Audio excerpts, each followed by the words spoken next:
सतोमा सद्गमय तमसोमा ज्योतिर्गमय मृत्योर्मा अमृतं गमय ॐ शान्ति शान्ति शान्ति।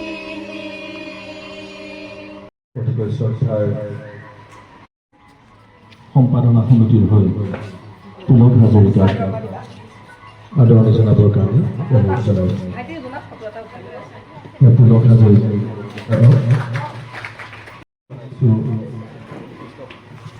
বিশিষ্ট সমাজসেৱক তথা বিশিষ্ট নাট্যকাৰ এই আদৰণি জনাইছে বন্দনা দত্ত হাজৰিকা বাইদেৱে।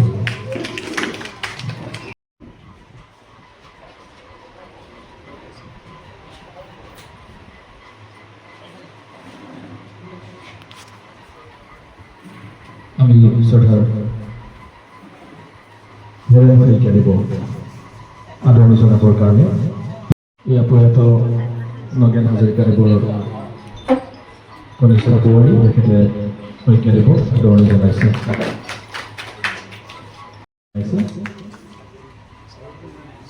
আহি আসন গ্ৰহণ কৰিবৰ কাৰণে অনুৰোধ জনাইছোঁ আৰু তেখেতকো আদৰণি জনাবৰ কাৰণে আমি অনুৰোধ জনাইছোঁ।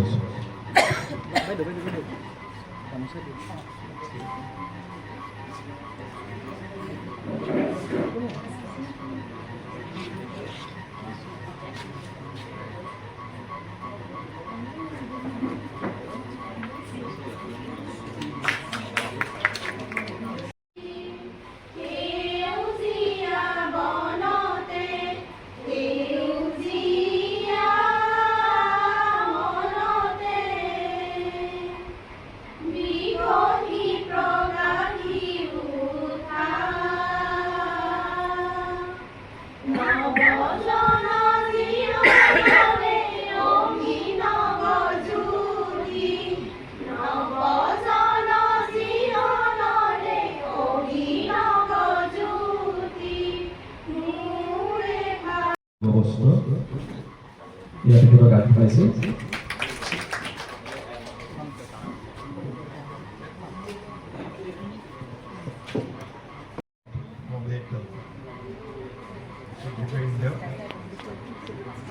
সকলোকে শ্ৰদ্ধা নিবেদন কৰি মই এই সমিতিৰ সফুৰা পুৱাগী সৎপুৰুষ নগেন হাজৰিকাদেৱৰ যিখন গ্ৰন্থ তেখেতৰ আছিল, তেতিয়াও অসুখ নাছিল। এতিয়া তেখেত ওলাই যায়, মই এইফালৰ পৰা ওলাই আহোঁ, আমি দুয়ো বগালগি হওঁ। তেখেতে চাইকেল এখন লৈ ওলাই আহে, মই কিন্তু খোজকাঢ়ি যাওঁ। তাৰপিছত এদিন চাইকেলখন তেখেতে থ'লে, গৈ খোজকাঢ়ি আহে। এতিয়া মোক কৈছিল, হেৰা ভাগৱতী, তাৰ আগতে মই একেষাৰ কথা কৈছোঁ আপোনালোকক যে আমি দুইজন প্ৰায় সমবয়সীয়া আছিলোঁ। কৈছে মোতকৈ সমবয়সীয়া মানে একেলগে কাম কৰা ব্যক্তি আছিলোঁ, কিন্তু তেখেত মোতকৈ 1.5 বছৰ ডাঙৰ আছিল। হেৰা ভাগৱতী, মোৰ চাইকেলখন মোক চলাবলৈ নিদিয়া হ'লে এওঁ কয় যে চাইকেলখন নচলাবা। হেমাংগই কয় চাইকেলখন দেউতাই চলোৱাটো মই কামনা নকৰোঁ, মই ভাল নাপাওঁ। সেইকাৰণে মই বুজিছা, মই কালিৰ পৰা চাইকেল চলোৱা নাই। মই চাইকেল বাদেই দিলোঁ। এতিয়া মই কৈছিলোঁ যে এটা বয়সো হ'ল, আৰু বিশেষকৈ বয়সতকৈ এই ৰাস্তাটো বৰ বেয়া হ'ল। এতিয়া তুমি মই এই বয়সত আৰু তেনেকৈ চাইকেল চলাই ঘূৰিবৰ বয়সে নকয়। আৰু বিশেষকৈ এইফালেদি যেতিয়া ৰাস্তাটো হ'ল ট্ৰেইন চলা হ'ল তেতিয়াৰ পৰাই আমাৰ কাৰণে সৰ্বনাশ হ'ল এইবুলি তেওঁ কৈছিলে, ময়ো সমৰ্থন কৰিছোঁ।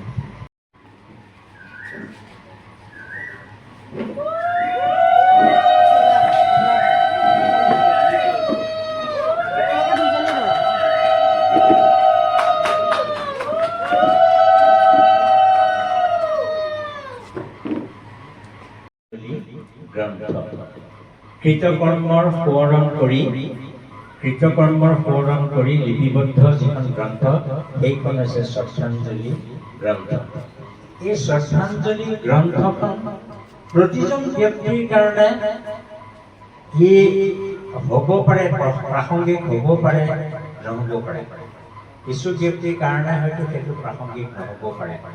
তাৰমানে একেবাৰে সাধাৰণভাৱে জীৱন যাপন কৰা যিসকল লোক, সেইসকল লোকৰ কৃতকৰ্মখিনি আপুনি সোঁৱৰি পেলাই এখন গ্ৰন্থ প্ৰণয়ন কৰাটো সেইটো মানে খুব এটা বেছি কেতিয়াবা হয়তো গ্ৰহণযোগ্য নহ'ব পাৰে। সেইসকল লোকৰ কাৰণে আমি ৰিচুৱেলি যিখিনি কাম কাজ কৰোঁ সেইখিনিয়ে যথেষ্ট বুলি ভাবিব পাৰি। কিন্তু সমাজত এনে কিছু লোক থাকে যিসকল লোকক সেই ধৰণেৰে মাত্ৰ সোঁৱৰণ কৰি গ'লেই কামখিনি শেষ হৈ নাযায়। সেইখিনি লোকক সমাজত এইটো পুনৰ প্ৰতিষ্ঠিত কৰাৰ প্ৰয়োজন আছে।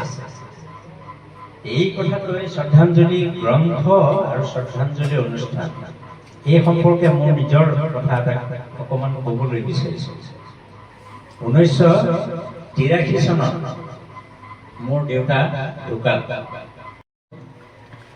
এই মুহূৰ্তত আমি নগেন হাজৰিকাদেৱৰ গ্ৰন্থ ইতিহাসৰ পাতত আজিৰ দিনটোৰ উন্মোচনৰ বাবে আগবাঢ়িছোঁ। তাৰ আগমুহূৰ্তত আমাৰ বিকাশজ্যোতি বৰুৱাই বক্তব্য ৰাখিব আৰু তেখেতক এই গ্ৰন্থ উন্মোচনৰ ক্ষেত্ৰত সহযোগিতা আগবঢ়াব। ধন্যবাদ। জয় জয়তে মঞ্চত উপবিষ্ট শ্ৰদ্ধাৰ শিক্ষাগুৰুসকল আৰু মাননীয় সুধী সমাজ আৰু আমাৰ সন্মুখত উপবিষ্ট ৰাইজ, জয় জয়তে সকলোখিনি কথা আপোনালোকে গম পাইছেই, অৱগত হৈছেই। এই কিতাপখনৰ প্ৰস্তুতি ক'ভিডৰ সময়ত আৰু ক'ভিডত যি ঘৰত লকডাউনত থাকিবলগীয়া হৈছিল সেই সময়ছোৱাতে কিতাপখন কৰিবলৈ সুবিধা হৈছিলে। যি নহওক, শ্ৰাদ্ধৰ মাথোন 10টা দিনৰ ভিতৰতেই কিতাপখন সাজু হৈছিল আৰু 16 জুন 2021 এখন উন্মোচিত হৈছিল অনলাইন যোগে। শ্ৰদ্ধাৰ ভাগৱতীচাৰী কৰিছিলে আৰু ইয়াত মোটামুটি 70গৰাকী লেখকৰ লেখা আছে আৰু তাৰে 10টা লেখাই টেলিফোন যোগে ৰেকৰ্ডিং কৰি পিছত সেইখিনিৰ আধাৰত লেখা হিচাপে প্ৰস্তুত কৰি তেওঁলোকক আকৌ মই শুনাই তেনেধৰণে প্ৰস্তুত কৰিছিলোঁ 10টা লেখা। তেখেতৰ স্মৃতিত খুব নিয়াৰিকৈ কিতাপখন হৈছিল বুলি আশা কৰিছিলোঁ আৰু তেতিয়া টেলিফোনত পঢ়িব পৰাকৈ কিতাপখন 500 পৃষ্ঠাৰ ভিতৰত হৈছিল। ছবি যথেষ্টখিনি আছিল। এতিয়া সেইখিনি সম্পাদনা কৰি কিতাপৰ আকাৰলৈ নিওঁতে 200 পৃষ্ঠাত আবদ্ধ হৈছে আৰু সকলোৰে লেখাই আছে। সেই সময়ত লেখা দিব নোৱাৰিছিলে বিশেষ কাৰণবশতঃ আৰু কম সময়ৰ ভিতৰত এটা লেখা পিছত যোগ হৈছে, সেয়া হৈছে আমাৰ দিগন্ত ওজা দাদাই দিছে। ইয়াত সেইটো সন্নিৱিষ্ট হৈছে। এইধৰণে এতিয়া 71টা লেখা সন্নিৱিষ্ট হৈছে আৰু আশা কৰোঁ আপোনালোকৰ হাতত কিতাপখন পৰিছেই, সকলোৱে গম পাবই। যথাযোগ্য সন্মান সহকাৰে তেখেতৰ প্ৰতি শ্ৰদ্ধাশীলতাৰে কিতাপখন কৰিবলৈ চেষ্টা কৰিছোঁ আৰু পৰিয়ালবৰ্গৰ অকুণ্ঠ সহযোগিতা এই ক্ষেত্ৰত পাথেয় হৈ ৰৈছে আৰু আমাৰ সম্পাদনা সমিতিৰ মাননীয় সদস্যসকল, তেখেতসকলৰ সহায় সহযোগিতাও পাথেয়। গতিকে ইমানখিনিকে কৈ সম্পাদনাৰ মজিয়াৰ পৰা ক'বলগীয়া কথাখিনি ইমানতে সামৰিছোঁ আৰু পৰৱৰ্তী কাৰ্যসূচী আপোনালোকৰ সহযোগিতা কামনা কৰিছোঁ। ধন্যবাদ।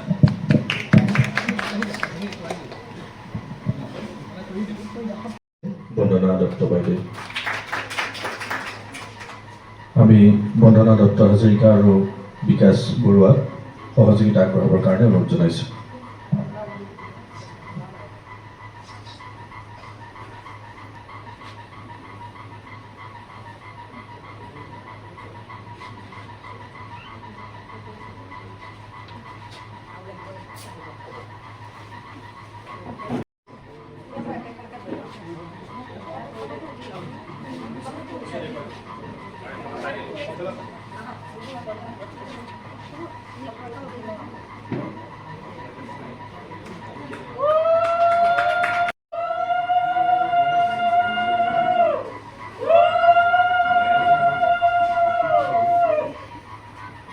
মই যি কথা ক'ম বুলি ভাবিছিলোঁ সেয়া কোৱাই হ'লগৈ।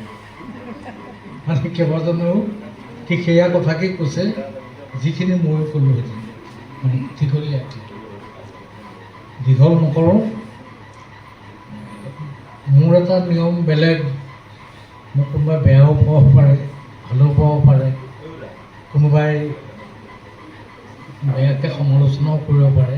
কিন্তু মই যিটো ভাবোঁ যে কিতাপ এখন বা আলোচনী এখন যিয়েই নহওক, যেতিয়া উন্মোচন কৰা হয় তেতিয়া গোটেই কিতাপখনৰ বিষয়ে বা আলোচনীখনৰ বিষয়ে যদি কথাবিলাক চব কৈয়ে দিয়া হয়, তেতিয়া পঢ়ুৱৈৰ আৰু সেই কিতাপখন সোনকালে পঢ়াৰ ইচ্ছা নহয়। কেতিয়াবা অকণ ভাগৰ জিৰাম বুলি সেইখন হাতত লৈ পেলাই নোকোৱা কথা কিবা পায় নেকি তাকে চায়।